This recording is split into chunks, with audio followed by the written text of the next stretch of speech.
Hello class ये biology class है और बॉटनी इस समय हम आपको पढ़ा रहे हैं। ठीक है, बॉटनी में हमने आपको जो लास्ट हमारा टॉपिक था वो पॉलिनेशन से रिलेटेड था। परागण क्या होता है उसके बारे में बताया था और दो प्रकार के परागण के बारे में हमने बताए थे, जिसमें हमने आपको केवल स्वपरागण सेल्फ पॉलिनेशन के बारे में डिस्कस किया था। ठीक है, आज का जो हमारा टॉपिक होगा वो पर परागण रहेगा। ठीक है, मतलब क्रॉस पॉलिनेशन क्या होता है। ठीक, उसको पढ़ाने से पहले हम आपको बता दें ठीक कि पॉलिनेशन होता क्या है। तो पॉलिनेशन क्या होता है, किसी भी पौधे के पुष्प का किसी दूसरे पौधे या उसी पौधे के किसी दूसरे पुष्प के वर्तिकाग्र पर पहुंचने की क्रिया परागण क्रिया कहलाती है। ठीक है, दो प्रकार के होते हैं, एक स्वपरागण और एक परपरागण। ठीक है, स्वपरागण के बारे में हमने आपको लास्ट में डिस्कस कराया था। स्वपरागण से कुछ रिलेटेड डिफाइन थी जिसको हमने आपको डिस्कस कराया था, उससे लाभ और हानियों के बारे में बताया था। ठीक है, तो आज का हमारा जो टॉपिक है परागण तो है ही। ठीक है, उसमें हमारा जो दूसरा पॉइंट है जिसे हम परपरागण कहते हैं, परपरागण। ठीक, परपरागण जिसे हम क्रॉस पॉलिनेशन के नाम से जानते हैं। ठीक, अब क्रॉस पॉलिनेशन होता क्या है। क्रॉस पॉलिनेशन मतलब परपरागण, मतलब जो दूसरे पर आश्रित हो।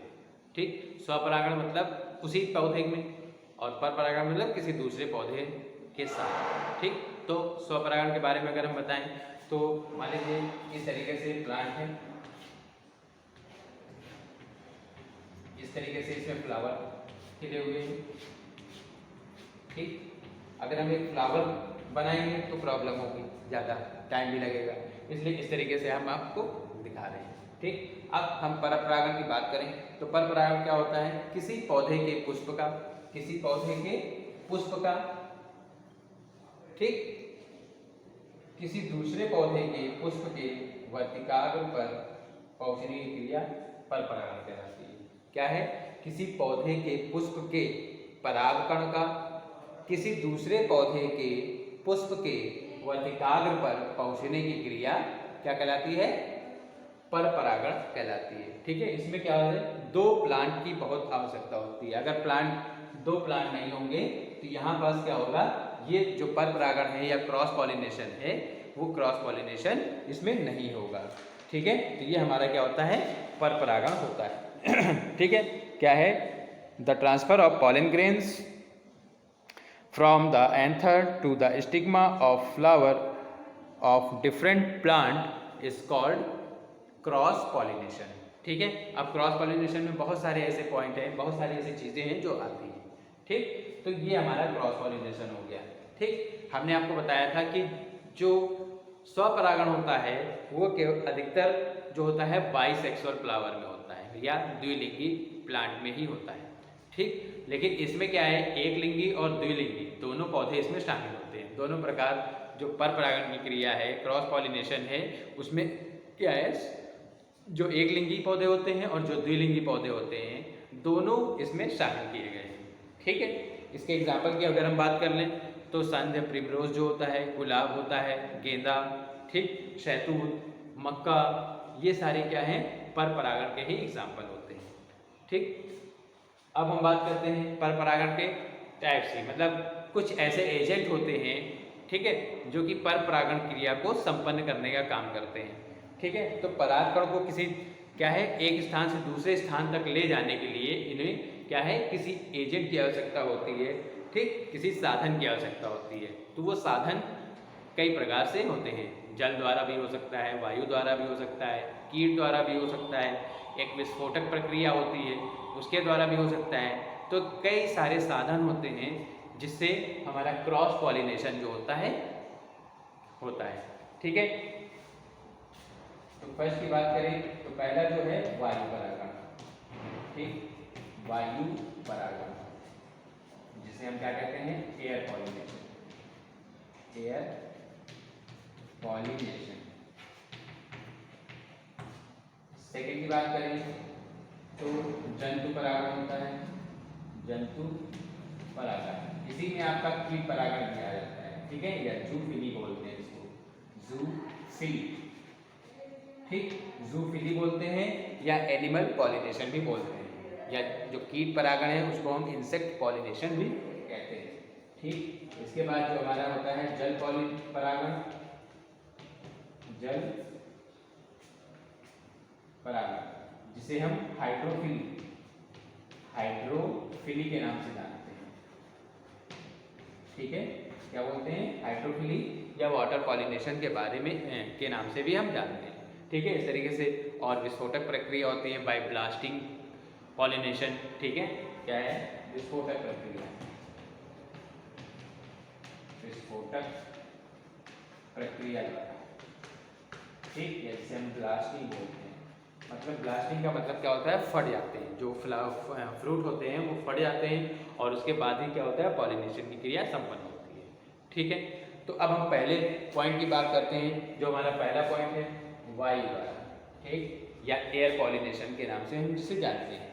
ठीक, क्या है, जो ऐसे परागण जो वायु की उपस्थिति में होता है, मतलब उसमें जो पराग कण होते हैं, पॉलन ग्रेन्स होते हैं, वो एयर के माध्यम से क्या करते हैं, वो एक स्थान से दूसरे स्थान पर चले जाते हैं। ठीक, और वहाँ पास जिस स्थान पर वो पहुँचते हैं वहाँ पास उस किसी पौधे पर क्या कर देते हैं, पॉलिनेट कर देते हैं, उसके स्टिग्मा पर पहुंचकर वहाँ पास पॉलिनेशन की क्रिया को संपन्न करते हैं। तो ये हमारा क्या होता है, पॉलिनेशन, जो कि वायु परागण या एयर पॉलिनेशन होता है। ठीक है, अगर हम इसकी कैरेक्टरिस्टिक्स के बारे में बात करें, विशेषताएं इसकी क्या होती हैं, तो इसकी विशेषताओं में सबसे पहला हमारा पॉइंट है, जो वायु परागित पुष्प होते हैं वो छोटे एवं आकर्षण रहित होते हैं। ठीक है, जो एयर पॉलिनेशन होता है जिन पुष्पों में, ठीक, वो कैसे होते हैं, उनके पॉलन ग्रेन्स बहुत ही स्मॉल होते हैं और उसमें कोई भी अट्रैक्शन नहीं पाया जाता है। ठीक है, मतलब वो किसी भी तरीके से कीटों को आकर्षित नहीं कर सकते हैं या किसी भी चीज़ को आकर्षित करने का काम नहीं कर सकते हैं। ठीक, इसलिए इसमें कोई भी स्मेल भी नहीं होती है, ना ही सुगंध होती है। ठीक, नेक्स्ट पॉइंट की बात करें तो वायु परागित पुष्प प्रायः एक लिंगी होते हैं। क्या होते हैं, मोनोसियस होते हैं, एक लिंगी पुष्प होते हैं। ठीक, नेक्स्ट पॉइंट की बात करें, तीसरा पॉइंट है, इसमें जो बाह्य दल होते हैं और दल होते हैं बहुत ही छोटे होते हैं। ठीक है, बाह्य दल और दल हमने आपको बताया था कि क्या होता है, ठीक, जिसे हम कैलिक्स और कोरोला के नाम से जानते हैं। ठीक, दल क्या होते हैं, पीटल्स जिसे होते हैं, और बाह्य दल जो कली होती है, कली जब नीचे आती है, फ्लावर ऊपर आता है, तो ग्रीन कलर का जो पार्ट होता है वो हमारा क्या होता है, बाह्य दल होता है। ठीक है, जिसे हम कैलिक्स और कोरोला के नाम से जानते हैं। तो वो क्या होते हैं, बहुत ही छोटे होते हैं। नेक्स्ट पॉइंट की बात करें तो इसमें पराग कण क्या होते हैं, बहुत छोटे, शुष्क, हल्के एवं प्रचुर मात्रा में पाए जाते हैं। ठीक, इसमें जो पराग कण होते हैं, पॉलन ग्रेन्स होते हैं, बहुत ही स्मॉल होते हैं, बहुत ही हल्के होते हैं। हल्के होने के कारण ही ये क्या करते हैं, जैसे ही वायु चलती है, हवा चलती है, तो वो क्या करते हैं, उड़ जाते हैं और दूसरे पौधे के वर्तिकाग्र पर या स्टिग्मा पर पहुँच जाकर क्या करते हैं, पॉलिनेशन की क्रिया को कंप्लीट करते हैं। नेक्स्ट पॉइंट की बात करें तो इसमें पुंकेसर जो होते हैं, ठीक, वो लंबे और पतले होते हैं। ठीक है, जैसे हमने बताया। ठीक है, इस तरीके से हमने एक प्लांट में स्ट्रक्चर बनाई थी, इस तरीके से। ठीक, तो ये जो होते हैं पार्ट, ये ठीक क्या होते हैं, बहुत ही ये फिलामेंट के से सटा हुआ होता है। ठीक, और ये क्या होते हैं, बहुत ही पतले होते हैं और आसानी से इसमें परागण की क्रिया या हम वायु द्वारा परागण किया जा सकता है। ठीक, तो ये हमारा क्या था, वायु परागण से रिलेटेड था। ठीक, अब एग्जाम्पल की बात करें तो पॉपुलर, मक्का, रूमेक्स, बांस, गन्ना, ठीक, ये सब क्या है, वायु परागण के मुख्य एग्जाम्पल हैं। ठीक, अब नेक्स्ट बात करते हैं जंतु परागण की, जिसे हम जूफिली के नाम से जानते हैं। जूफिली क्या होता है, जंतु परागण मतलब कुछ ऐसे एनिमल्स होते हैं जो चरते हैं और चरने के बाद क्या करते हैं, उनमें कुछ कण जो होते हैं, ठीक है, वो पॉलन ग्रेन्स के रूप में क्या है, उसमें उसके मुंह में या उसके पैरों में चिपक जाते हैं। ठीक है, जिसके कारण ये दूसरी जगह जब जाते हैं तो वहाँ पास पॉलन ग्रेन्स को गिरा देते हैं और वहाँ पास पॉलिनेशन की क्रिया को संपन्न करते हैं। ठीक, मतलब क्या है, जंतु द्वारा होने वाला जो परागण होता है उसको हम क्या कहते हैं, जंतु परागण के नाम से जानते हैं। ठीक है, लगभग 80% जो परागण की क्रिया होती है वो जंतुओं द्वारा ही होती है। ठीक है, इसमें हम कीट द्वारा परागण भी होता है। ठीक है, पक्षी द्वारा भी परागण होता है। ये सारे क्या है, जंतु में ही आते हैं, एनिमल्स में ही आते हैं। ठीक है, तो इन सबसे परागण की क्रिया 80% होती है। ठीक है, 80% पौधों में या पूरा हम मिलाकर कहें तो 80% जंतु परागण ही होता है। ठीक है, तो अगर हम किसी कीट के बारे में बात करें, कीट जैसे भौरा हो गया, ठीक है, भौरा, मधुमक्खी, ये क्या करते हैं, जो उसमें नेक्टर होता है, मकरंद होता है, उसको क्या करते हैं, शक करते हैं, जिसके कारण जो परागकण होते हैं, पॉलन ग्रेन्स होते हैं, उनके क्या लग जाते हैं मुंह में, ठीक है, और उनके डंक में। जब वो वही जो कीट होता है जिसे हम भौरा या मधुमक्खी कह रहे हैं, ठीक है, तो वो किसी दूसरे पुष्प पर जब पहुंचता है तो वही क्या करता है, परागकण को गिरा देता है उसके वर्तिकाग्र पर, ठीक, और वहाँ पास पॉलिनेशन की क्रिया संपन्न हो जाती है। एग्जाम्पल की बात करें, बनफसा है, लिली है, डायंथर, अंजीर है, ठीक है, तो इस तरीके से इसमें क्या होता है, कीट परागण हो जाता है, कीट परागण की क्रिया संपन्न हो जाती है, ठीक है। जंतु द्वारा में हमने आप कौन सा बता रहे हैं, कीट परागण होता है, ठीक है। अब जैसे एग्जाम्पल की बात करें, मधुमक्खी में कौन कौन सा होता है, जैसे हनी बी होता है, ठीक, हनी बी जो होता है उसमें कौन से परागण किस पौधे में, जैसे बनफसा, ठीक, बनफसा एक प्लांट का नेम है, उसमें क्या होता है, कीट द्वारा परागण होता है। आर्किड होता है, क्या है, आर्किड, ठीक है।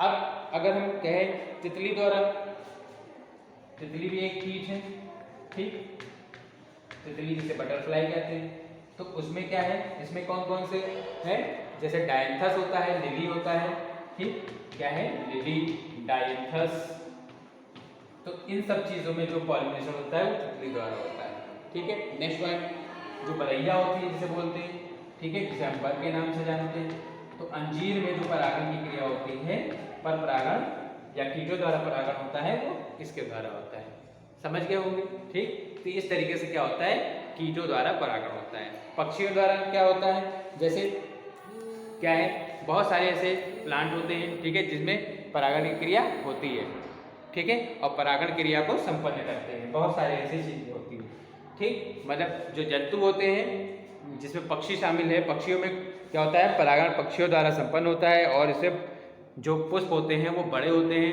रंगहीन होते हैं, ठीक है, गंधहीन होते हैं। तो इस तरीके से क्या होता है, इसमें जो पक्षी है, पक्षी द्वारा परागण होता है। अगर हम एग्जाम्पल की बात करें, जैसे सेमल है, ठीक, हमिंग बर्ड है, सेमल है, ठीक, तो इन सब में क्या होता है, परागण की क्रिया ये सारे पक्षी करते हैं, ठीक। जैसे अब अगर हम बात करें कि जो बिग्नोनिया एक प्लांट का नेम है, ठीक, उसमें हमिंग बर्ड द्वारा पॉलिनेशन की क्रिया संपन्न होती है, जबकि कौवे द्वारा सेमल एक प्लांट है उसमें पॉलिनेशन की क्रिया संपन्न होती है। तो ये पक्षियों द्वारा परागण की क्रिया हो गई, ठीक है।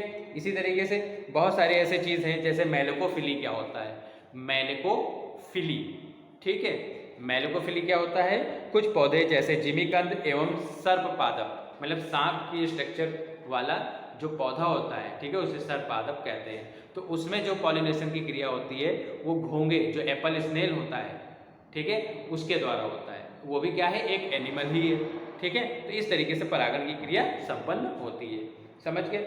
इसके बाद इसकी विशेषताएं, अगर हम जंतु परागण की विशेषताओं के बारे में आपको बताएं, तो जंतु परागण की विशेषताओं में क्या क्या है, जैसे इसमें पुष्पों का आकार बड़ा, रंग चटकीला लाल रंग का होता है, ठीक, और इसमें बहुत ज़्यादा स्मेल या सुगंध पाई जाती है, ठीक है, जिसके द्वारा वो पॉलिनेशन की क्रिया को संपन्न करते हैं। सेकेंड पॉइंट की बात करें तो इसमें नेक्टर पाया जाता है, क्योंकि वो रंगीन होते हैं, ठीक है, तो उसमें नेक्टर मतलब मकरंद पाया जाता है, जिससे क्या करते हैं, और जो इसमें फ्लावर होते हैं बड़े आकर्षक होते हैं, ताकि वो किसी भी इंसेक्ट को, किसी भी पक्षी को अपनी ओर आकर्षित करें, ठीक है, और जो हमारे कीट हैं वो क्या करते हैं, आकर्षित होकर वहाँ से मकरंद रस चूसते हैं और पॉलिनेशन की क्रिया दूसरे पुष्प पर जाकर करते हैं, ठीक है।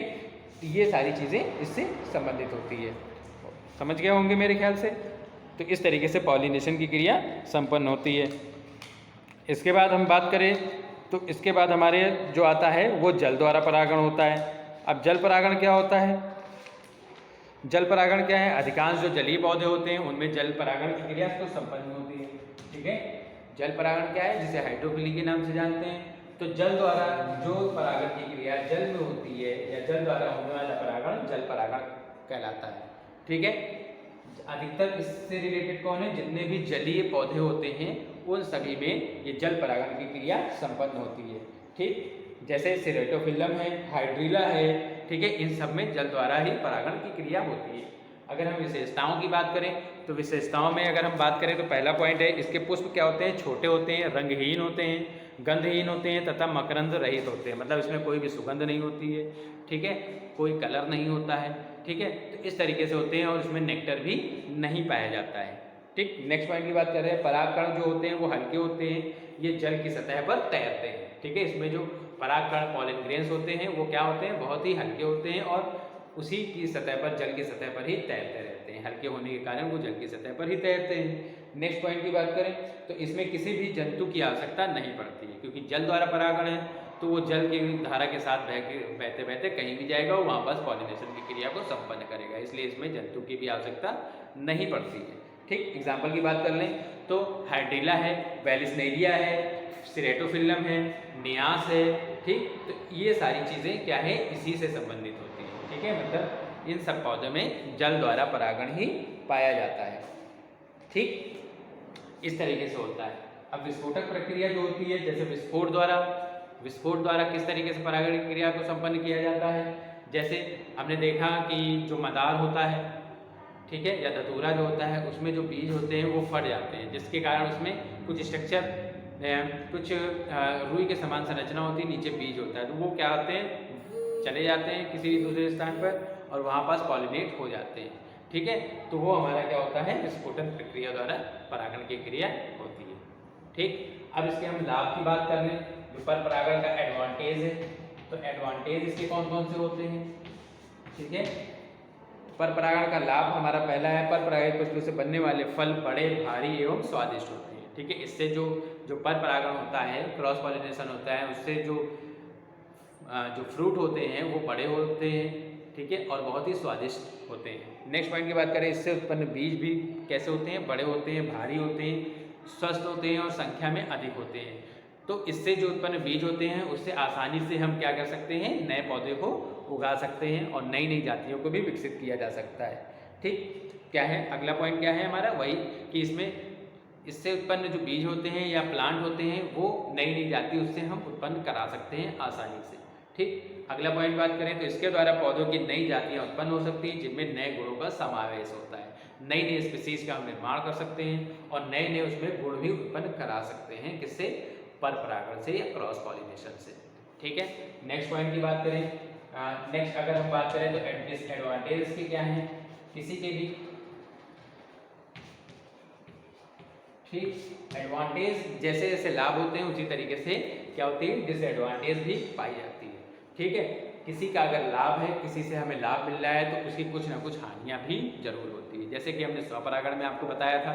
ठीक, स्वपरागण से लाभ और स्वपरागण से हानियां, तो इससे भी लाभ होने के साथ साथ कुछ हानियां भी होती हैं। ठीक है, अब हानियां क्या हैं, जैसे हमारा पहला पॉइंट है, इससे परागण में बाह्य साधनों जैसे जल, वायु और जंतु की आवश्यकता होती है। ठीक है, जो पर परागण क्रिया होती है उसमें किसी माध्यम की आवश्यकता होती है, अगर ये माध्यम ना हो तो क्रॉस पॉलिनेशन की क्रिया संपन्न नहीं होगी। ठीक है, और माध्यम के रूप में जल, वायु, जंतु, विस्फोटन, ठीक है, कीट, पक्षी, इस तरीके से उसमें अलग अलग तरीके से क्या होते हैं, पॉलिनेशन करने वाले साधन या माध्यम होते हैं। ठीक है, अगर ये मीडियम ना हो तो क्या होगा, क्रॉस पॉलिनेशन नहीं होगा। नेक्स्ट पॉइंट की बात करते हैं, पर परागण के लिए पुष्पों को दूसरे पुष्पों पर निर्भर रहना पड़ता है। ठीक है, हमने बताया कि किसी दो पुष्प पर परागण की क्रिया होती है, अगर ये पुष्प नहीं है तो एक भी पुष्प पर परागण की जो पर परागण की क्रिया है वो संपन्न नहीं होगी, तो इसके लिए किन्हीं भी दो पौधों के पुष्पों का होना बहुत ही आवश्यक होता है, जो कि इसकी हानि है। नेक्स्ट पॉइंट है, कीटों को आकर्षित करने के लिए इसे रंग, दल, मकरंद उत्पन्न करना पड़ता है। ठीक है, ये क्या है, अगर इसको पर परागण की क्रिया को संपन्न करना है तो जो पुष्प हो, फ्लावर हो, वो बहुत ही अट्रैक्टिव हो, उसमें सुगंध होनी चाहिए, उसमें कलर भी होना चाहिए, तो ये सारी चीज़ें होती हैं। ठीक है, अगर ये चीज़ें नहीं होंगी तो जो क्रॉस पॉलिनेशन है वो नहीं होगा। ठीक, नेक्स्ट पॉइंट की बात करते हैं तो वायु परागण में परागकण इधर उधर उड़कर नष्ट हो जाते हैं। इसमें बहुत सारे ऐसे पॉलन ग्रेन्स होते हैं क्योंकि इसके परागकण जो होते हैं बहुत हल्के होते हैं। ठीक, तो वायु परागित जितने भी पुष्प होते हैं, ठीक, पॉलन ग्रेन्स होते हैं, हल्के होने के कारण वो क्या करते हैं, इधर उधर चले जाते हैं और वो नष्ट हो जाते हैं। ठीक है, उससे पॉलिनेशन की क्रिया नहीं होती है क्योंकि वो वहाँ पास जहाँ उनको पहुँचना है स्टिग्मा में पहुंचना है वहाँ पास नहीं ना पहुंचकर कहीं और पहुंच जाते हैं और वहाँ पास पॉलिनेशन की क्रिया नहीं हो पाती है। तो इससे जो परागकण हैं वो भी बहुत ही बेकार हो जाते हैं। ठीक, नेक्स्ट पॉइंट की बात करें तो पर परागित बीज सदैव संकर हाइब्रिड होते हैं। ठीक है, हमेशा क्या है, हाइब्रिड होते हैं। पर परागित पुष्प से जितने भी बीज होते हैं वो सब संकर होते हैं या हाइब्रिड प्रकृति के होते हैं। ठीक है, तो ये हमारी क्या थी, डिसएडवांटेज थी। ठीक है, तो आज का जो हमारा टॉपिक था वो पॉलिनेशन में पर परागण से संबंधित था। पर परागण में किन मीडियम की आवश्यकता होती है, ये सारी चीज़ें हमने एक एक करके आपको डिस्कस कराई है। ठीक है, तो ये अच्छे से आप लोग पढ़िए, कोई भी प्रॉब्लम नहीं आएगी अगर आप लोग वीडियो देख रहे हैं। ठीक है, लगातार अगर आप वीडियो देख रहे हैं, क्योंकि हमने बेसिक में भी इसको थोड़ा बहुत बताया था। ठीक है, और आज हमने आपको क्लियर पूरा बताया है, तो मेरे ख्याल से सारी चीज़ें आपको समझ में आ गई होंगी। ठीक है, फिर भी अगर कोई प्रॉब्लम हो तो हमसे डिस्कस करिएगा। ठीक, और वीडियो को लाइक और सब्सक्राइब जरूर करिए। ठीक, ताकि आपको जितने भी वीडियो हैं वो बराबर मिलते रहें। ओके, पहले के जैसे हम कुछ क्वेश्चन आपसे पूछ रहे हैं। पहला क्वेश्चन हमारा है व्हाट इज़ पॉलिनेशन, परागण क्रिया क्या है। ठीक, दूसरा क्वेश्चन जो है व्हाट इज़ क्लिस्टोगैमी, क्लिस्टोगैमी क्या है। ठीक है, या निमिलिता किसे कहते हैं। ओके, नेक्स्ट क्वेश्चन जो है स्वपरागण से लाभ स्पष्ट कीजिए, right advantage of self pollination. Next point की बात करें पर परागण किसे कहते हैं, एग्जाम्पल लिखिए। ठीक है, क्या है, what is cross pollination, give example. Next question जो है हमारा पांचवा क्वेश्चन है पर परागण के लिए कौन कौन से साधनों की आवश्यकता पड़ती है। ठीक है, right the median in cross pollination. Okay, और नेक्स्ट एक और क्वेश्चन हम पूछ लेते हैं। ठीक, कि सूरजमुखी में किस प्रकार का परागण पाया जाता है। ठीक, सूरजमुखी जैसे सनफ्लावर के नाम से जानते हैं, उसमें जो पॉलिनेशन होता है वो सेल्फ पॉलिनेशन होता है या क्रॉस पॉलिनेशन होता है, इसके बारे में आपको बताना है। ठीक है, तो ये हमारे क्वेश्चन हैं। ठीक, और आप लोग को कोई भी फिर भी अगर समस्या आती है तो हमसे डिस्कस करिए। Okay, have a good day.